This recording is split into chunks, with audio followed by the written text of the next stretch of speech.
Capítulo 104. Leôncio responde que, se ele aceitar a proposta, retirará a queixa e perdoará a dívida, senão, apodrecerá na cadeia. Miguel questiona qual é, mas ele responde que quer conversar a sós. Miguel diz que não há nada para esconder e pede que conte. Tomásia diz que deve ser uma canalice, mas Leôncio diz que não há condição para conversarem. Paulo mostra a Sebastião quem ele trouxe de volta.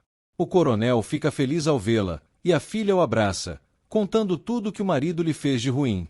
O pai pede que ela o perdoe, alegando que só queria seu bem.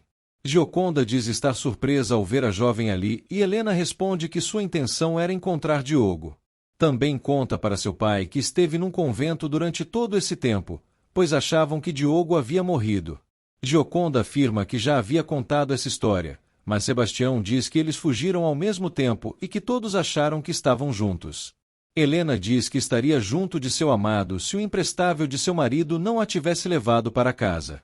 Paulo diz que nada lhe dá mais alegria que ouvir a voz de sua amada.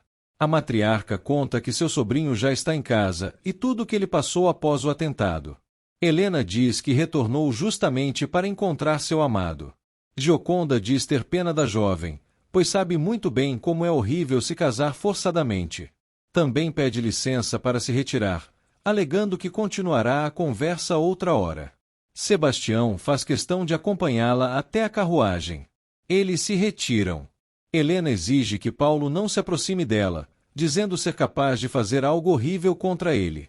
Leôncio exige que Tomásia saia para que faça o acordo. Tomásia afirma que ficará calada para que ele possa falar. Miguel pede para que conte o acordo. O maldito diz ter pena da situação do açougueiro e sua filha, mas Miguel afirma ser mentira, já que nunca deu a liberdade de Isaura. Leôncio diz que veio propor algo para acabar com toda essa situação. Miguel diz que aceitará caso for justo. Tomásia conta que já soube que ele quer casar a escrava com Belchior. O presidiário questiona como quer a ajuda dele, já que é natural que Isaura não queira se casar com Corcunda.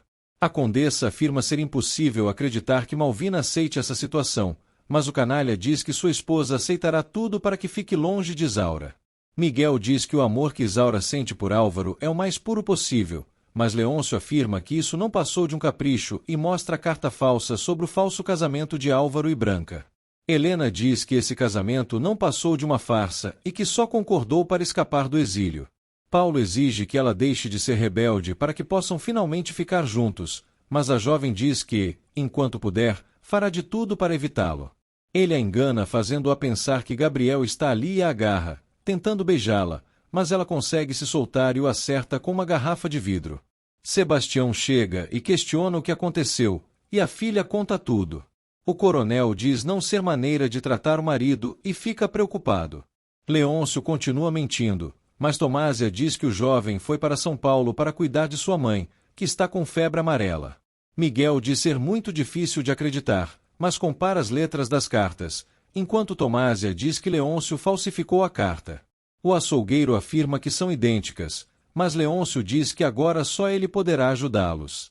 Miguel sente pena de sua filha por ter de se casar com um jardineiro. Tomásia não se conforma com a carta. Leôncio diz que basta o sim de Isaura, e Miguel afirma que fará de tudo para convencê-la. O malvado diz que, se ela não aceitar, continuará tudo do jeito que está.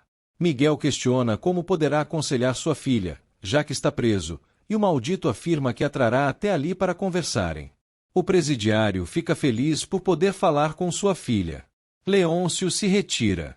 Tomásia diz odiá-lo. Sebastião teme que Paulo morra, mas Helena afirma que ele ainda está respirando e pede que o pai deixe de ser exagerado, pois está se parecendo com Gioconda. Também deixa claro que tinha um acordo em que ele nunca tocaria, mas o pai afirma que ela quebrou o acordo quando fugiu. Ela afirma que tinha de fugir, pois ele não iria respeitá-la, e dá como exemplo o dia de hoje. Sebastião afirma que ele é seu marido e que tem de ser satisfeito. Helena afirma que não irá aceitar este casamento, mas o pai afirma que ela está casada e terá de aceitar. A jovem afirma que só aceitou este casamento para dar tempo a Diogo vir salvá-la e avisa muito bem que, se ele a tomar para si, ou ele ou ela morrerá. Ela pede que chame Diogo para examinar o desacordado, mas o coronel afirma que este médico não entra em sua casa. A jovem diz ser capaz de tudo para se ver livre do encosto. Diogo diz que, com o tempo, se acostumará com as muletas e conta que sua ferida no peito cicatrizou. Gabriel conta que Tomásia comprou as muletas na esperança de que ele pudesse voltar a andar. O médico diz que não passa de uma questão de tempo e que logo estará de pé, sem muletas. Gabriel diz andar triste por toda essa situação, mas Diogo diz que há motivos para estarem alegres e dá como exemplo Helena. Gabriel diz estar com muitas saudades e conta que ainda não se conformou com essa história de que são irmãos. Diogo diz ser um pecado bastante grande, mas Gabriel afirma que não a toma para si, pois não há outro remédio. Belchior pede para Isaura não chorar, dizendo que ela será feliz ao lado dele. Ela questiona se ele não está vendo que está sofrendo. O jardineiro diz que ela sofreu por sonhar demais, alegando que Álvaro nunca iria querer casar-se com uma escrava, apenas se aproveitando dela. Ele começa a falar do futuro ao lado dela. Ela não dá a mínima e vai até o piano e começa a limpá-lo.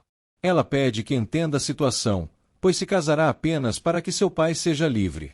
Belchior diz que ela não poderá desrespeitar a vontade de Leôncio e que será uma felicidade sem tamanho após acabar com os ratos de sua casa. Isaura continua infeliz e ele pede que não chore, dizendo que a quer ver feliz. Também conta que sua casa só tem apenas um quarto, e ela questiona onde estará Álvaro para acordá-la deste pesadelo. Álvaro chega e abraça Pedrinho e cumprimenta Estela. Perpétua pede que ele não se aproxime para que não se contagie e conta que Estela e Pedrinho cuidaram bastante dela. Álvaro agradece a ajuda dos dois. Estela e Pedrinho saem para que possam conversar a sós. Perpétua diz ter medo de morrer, mas Álvaro diz que eles encontraram os melhores médicos e remédios. Ela afirma que só resta rezar e pedir que seu corpo reaja, mas ele afirma que ela sempre foi forte e que não perderá a guerra para a doença. Ela diz que sua presença a fortalecerá e questiona por Isaura. Ele conta do leilão cancelado. Belchior diz que não adianta chamar por Álvaro, pois ele não virá salvá-la, já que irá se casar com Branca. Também diz que irá esperar que ela se acostume com a ideia do casamento e que, até lá, dormirá na sala. Isaura pede que a deixe sozinha e que não fale mais nada, pois está num desespero maior do que quando perdeu sua madrinha. Ela cai em prantos. Tomásia diz que o acordo é repugnante, mas Miguel diz que não há nada que possa fazer e que, nesses 20 anos, sempre sonhou com a liberdade de sua filha. A condessa diz que Isaura não merece casar com Belchior. O açougueiro diz não ter mais forças para lutar contra essas situações após tudo o que aconteceu. Ela afirma que tudo logo passará. Ele afirma que não quer passar sua vida inteira atrás das grades e conta que foi uma vida de sofrimento e quer ver Isaura bem. Tomásia diz que, se casando com Belchior, Isaura será a mais miserável das mulheres. Miguel diz preferir isto a ter de suportá-la ao lado de Leôncio. Tomásia diz não acreditar nesta carta e que mandará uma mensagem de telégrafo para Álvaro pedindo confirmação. João repugna a ideia de trazer Rosa para o quilombo. Joaquina concorda, dizendo que moleca faz falta desde que se foi. João afirma que a jovem a ama verdadeiramente. Joaquina diz que Rosa não permanecerá muito tempo no quilombo, pois não é lugar para sinhazinhas. Moleca diz que nunca viu tanto luxo na vida e agradece o presente. Bernardo a elogia e diz que sempre sonhou assim. Ela afirma estar desacostumada com essa vestimenta e que usará na cidade, mas não no quilombo, alegando que não nasceu para isso. Ele relembra quando a conheceu e diz que sempre soube que amaria por toda a vida. Ela pede que não fale de amor, pois seu coração ainda está doído, e aceita o convite para passear na cidade. Eles partem. Miguel diz que sua filha estará livre casando-se com Belchior. Tomásia diz que a jovem estará presa em um casamento sagrado e que não ficará livre, pois Leôncio a atormentará sempre, além de afirmar que esse casamento será como novas correntes para ela.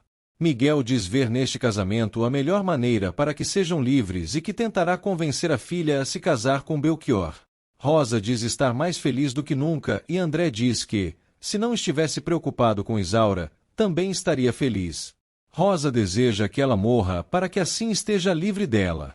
André diz ter vontade de trazê-la para o quilombo, mas a invejosa diz que irá embora se ela vier. André pede que ela pare com os ciúmes. Rosa tem a ideia de ele garimpar diamantes para que sejam ricos na cidade, mas o negro afirma que seu lugar é no quilombo ao lado de seu pai e sua tia. Rosa sugere que ele compre uma fazenda para que sejam donos e possam viver felizes. André diz que não é um senhor de escravos. Ela afirma que ele deseja ficar junto de Isaura e conta que a odeia cada vez mais, alegando querer cortar o cabelo e o vestido dela, rasgá-los e, após, enfiar 2 agulhas em seus olhos. André se irrita e se retira. Rosa afirma que até longe Isaura atrapalha sua vida. Isaura limpa a prataria. Leôncio chega e abre uma mala com uma arma e munição. Ele pede que pense nessa arma como um consolo, dizendo que Álvaro safou por pouco de morrer e que, se não houvesse desistido, iria matá-lo. Isaura diz estar feliz em saber que Álvaro está em São Paulo se casando com outra, ao invés de correr perigo por aqui. Leôncio diz que visitou Miguel e conta que ele está em péssimas condições, mas que irão visitá-lo amanhã, pela única razão de Miguel concordar com o casamento com Belchior. Isaura diz ficar feliz em saber que verá seu pai amanhã e pede desculpas por suas lágrimas. Malvina pede que Isaura deixe a prataria e vá até seu quarto para conversarem. Gabriel diz ser impossível acreditar no casamento de Isaura e Belchior. Diogo desaprova tudo. Tomásia diz que Miguel está tentando aceitá-lo para que assim sejam livres. Gabriel diz que queria ajudá-los. Gioconda cumprimenta todos e começa a contar como foi seu almoço e que Helena foi arrastada por Paulo. Gabriel diz que arranjarão um jeito de libertá-la. Tomásia diz que era só o que faltava. Diogo diz que dará sua vida se preciso for. Gabriel diz que não pode imaginar tamanha tristeza. O sargento questiona se ele pretende se casar com a condessa e diz que ele é um homem de sorte. Miguel diz que não falaram de casamento e que não enganou, já que lhe disse que não era a pessoa ideal para aconselhá-lo. Também diz que ele perdeu todas as chances com Tomásia após deixar Leôncio livre depois de matar o conde. Aloísio diz ser horrível ver Isaura casada com Belchior, que é um ser repugnante. Miguel diz ser um homem de bom coração e que a filha sempre gostou dele. O sargento afirma que ela o gosta como um velho tio, e não para se casar. Miguel diz ser melhor vê-la casada com Belchior e com a carta de alforria nas mãos e que está feliz por vê-la amanhã. Malvina questiona se ela não está feliz em saber que ficará livre, e a escrava diz ser um preço muito alto casar com Belchior. Também diz que, se fizer, será para dar a liberdade a seu pai e que seu coração está partido com a ausência de Álvaro. Malvina diz estar confusa, pois Leôncio afirma que ela o enfeitiçou, mas Isaura afirma que jamais enfeitiçou alguém. Assim há desacreditar e que seu marido afirma não ter culpa nenhuma e que, de sua parte, prefere que ela se conforme com este casamento. Isaura diz não ver outra saída e que isso lhe dói tanto. Malvina diz que pelo menos conseguiu que não fosse açoitada e que não foi para isso que Gertrudes a educou. Isaura agradece. Malvina diz para ela dar uma chance a Belchior, dizendo que, para ter a liberdade, nenhum sacrifício é grande.